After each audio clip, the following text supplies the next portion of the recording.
première remarque sur bon, la question que vous avez posée, ou bien qu'est-ce que moi je proposerais à la place du district autonome du DAGL, du district autonome du Grand Lomé? Rien du tout. Vous savez, j'avais expliqué dans mon introduction tout à l'heure que d'abord, nous avions été contre la manière dont le découpage a été fait. Si le et à l'époque, je rappelle que nous avions défendu à l'Assemblée nationale qu'on fasse de Lomé, on donne à Lomé un statut particulier. C'était ce qui était prévu dans le texte originel tel que voté en 2007. Lomé avait un statut particulier. Et donc, ce statut particulier, c'était, il y avait Lomé et les arrondissements, tel que quelqu'un l'avait dit tout à l'heure dans une première question, et voilà, en posant, et Lomé et les arrondissements, tel que c'était. Donc, c'était ce qui était prévu dans la loi de 2007. Peut-être qu'on aurait laissé un statut particulier à Lomé, qu'on n'aurait pas eu ce problème-là aujourd'hui.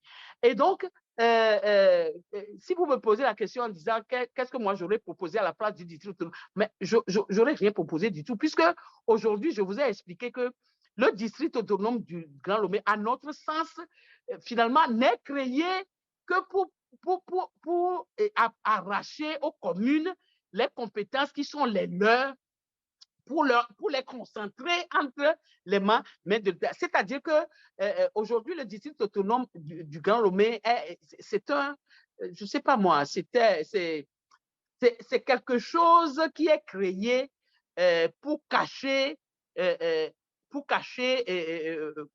aux partenaires qu'en réalité, on ne décentralise pas véritablement au Togo. Puisqu'on dit que le district est une collectivité territoriale particulière.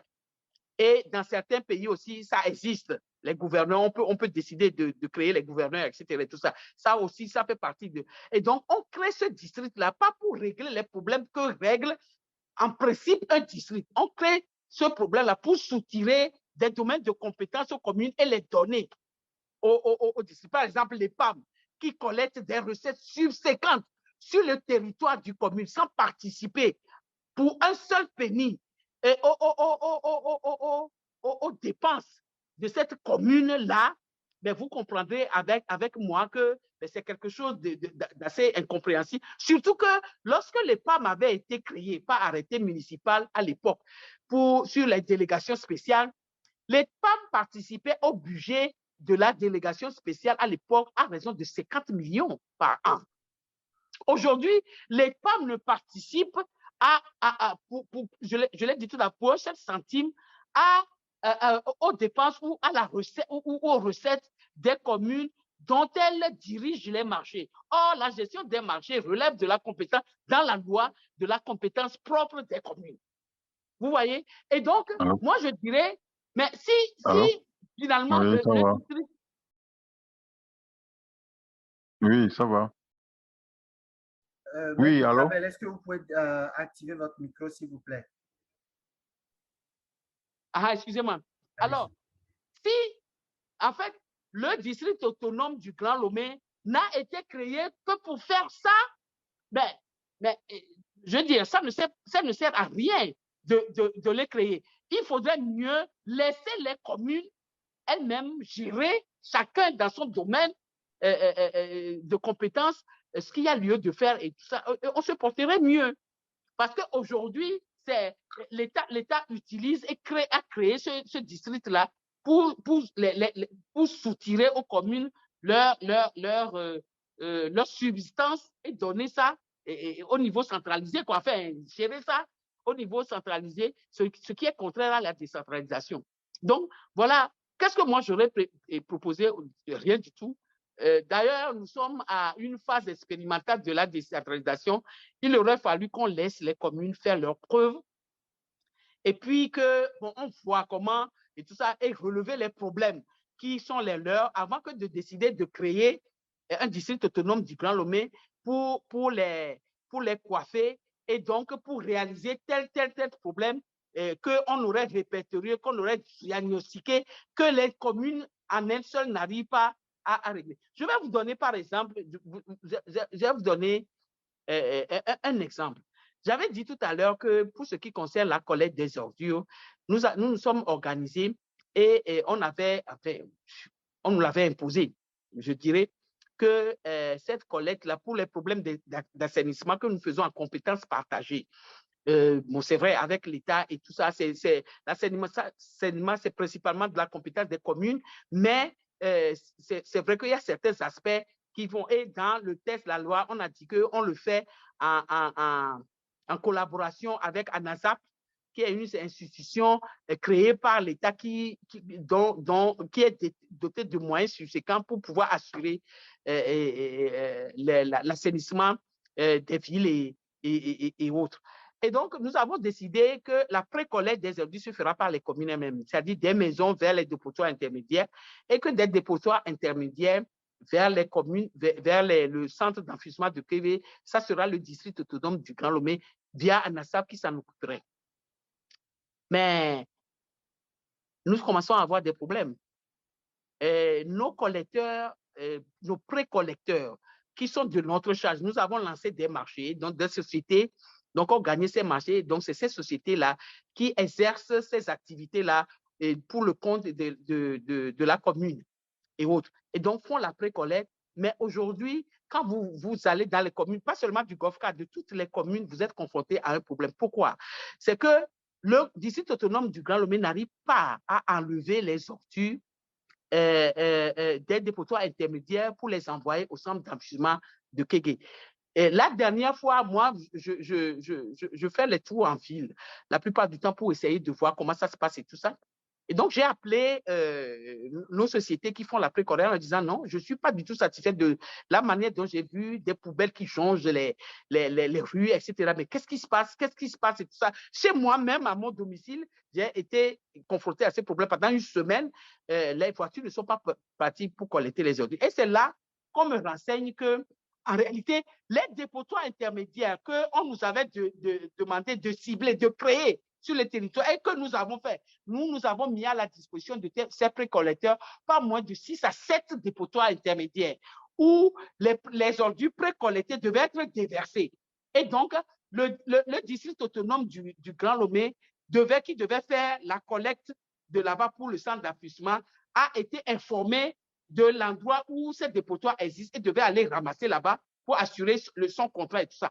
Et pour ça, ce n'est pas que c'est des activités que le district autonome du Grand Lomé fait bénévolement pour l'intérêt de la commune. Hein. Il faut savoir que les recettes du district autonome du Grand Lomé sont prélevées sur les recettes des communes, puisque nos recettes, que ce soit les recettes liées aux impôts directs, ou que ce soit aux impôts indirects, ou que ce soit les recettes liées aux taxes directes que nous collectons nous-mêmes. Les taxes indirectes sont collectées par l'OTR pour le compte des communes. Et il faut dire que cette taxe-là collectée par l'OTR représente 90% de notre budget. Et c'est l'OTR qui collecte ça pour nous. Nous-mêmes, les taxes indirectes qui sont les marchés, les taxes d'accompagnement des rues et autres, ne représentent que 10% de notre budget. Et donc, sur ces taxes-là, tant les taxes directes qu'indirectes, mais on prélève des pourcentages subséquents sur ces taxes-là pour alimenter la trésorerie du district autonome de Grand Lomé. Également, on prélève des pourcentages sur nos recettes pour alimenter le fonds d'appui aux collectivités territoriales, puisque toutes les collectivités territoriales n'ont pas la même fortune et autres, et donc il est demandé à ceux qui ont d'aider les autres, ce qui est de bonne guerre, hein, et tout le reste, il n'y a pas de problème. Et donc, voilà, des pourcentages subséquents sont pris des fois 25% sur telle taxe, 18%, 15% sur telle autre pour alimenter la caisse. Ça veut dire quoi? Ça veut dire que le district autonome du Grand Lomé, qui est chargé de parrainer en réalité les communes, vit aux dépens des communes. Or, dans les autres pays, on a créé le district autonome du Grand Lomé. En réalité, le district autonome du Grand Lomé est alimenté, la caisse du district est alimentée par les transferts que l'État fait à ce district-là pour appuyer les communes sur les rôles, sur les travaux qui dépassent leurs petites compétences, c'est-à-dire des travaux dont l'ampleur dépasse les communes. C'est ces travaux-là qui sont exercés par le district autonome avec pour financement le transfert. Normalement, c'est ce qui se fait dans les pays, le transfert. Mais au Togo, c'est les communes qui font vivre le district autonome du Grand Lomé. Et en plus de faire vivre le district autonome du Grand Lomé, puisqu'on prélève des pourcentages sur leurs recettes, le district, par exemple, dans le Golfe 4, le district autonome se permet de collecter des taxes directement. Par exemple, le jardin Fréau, le district autonome dit que bon, c'est lui, parce que c'est l'ancienne commune de Lomé qui avait créé ça. Et donc, tous les biens de l'ancienne commune de Lomé sont gérés par le district. Le district autonome du Grand Lomé collecte des taxes sur des baraques créées tout le long du marché de Agbada-Ronoupa, la CCIT qui a créé ces bicoques qui payent donc des redevances à la commune. C'est le district autonome qui reçoit ces redevances-là, collectant directement. Ce qui n'est pas, parce que ce n'est pas une collectivité territoriale élue, donc collectant directement les taxes. Voilà pourquoi moi, je n'ai rien contre le district autonome du Grand Lomé, mais je sais que ce n'est pas comme ça que les districts autonomes sont organisés, gouvernorats et autres sont organisés dans les deux pays. Et c'est peut-être pour ça aussi que jusqu'à présent, 3 années après le mandat des collectivités et autorités, on n'arrive pas à mettre en place effectivement le district autonome du Grand Lomé et que ce district est dirigé de manière aussi, je dis, légère par un secrétaire général qui assure l'intérim de gouverneur qui n'a jamais été nommé. Okay. Donc, et un district autonome qui n'a jamais été créé, puisque non seulement le gouvernement n'a jamais été nommé, mais les autres membres qui devaient être nommés par le chef de l'État et les membres qui devaient être élus, enfin, qui devaient être envoyés par les communes, les 13 communes du Grand Lomé n'ont jamais été faits. Le district autonome du Grand Lomé, à ce jour, n'a pas été formalisé parce qu'on sait que la manière dont on l'a créé, cette manière-là ne correspond pas à l'ossature d'un district autonome et on peine à mettre ce district-là à jour. Donc, voilà pourquoi moi je dis que dans un premier temps, il aurait fallu laisser les communes faire leurs preuves dans ce premier mandat-là et recueillir les problèmes auxquels ces communes-là sont confrontées, les mettre ensemble et s'il est nécessaire de pouvoir régler ces problèmes-là au travers de la création d'un district autonome du Grand Lomé, le faire. Mais on a pris le soin de créer le district autonome du Grand Lomé parallèlement aux communes et on s'en sert aujourd'hui pour piétiner les plates-bandes des communes et autres et tout le reste. C'est pour ça que moi je dis, qu'est-ce qu'il faut pour remplacer le district? Rien du tout. On aurait dû laisser les communes faire leurs preuves. D'accord, maître.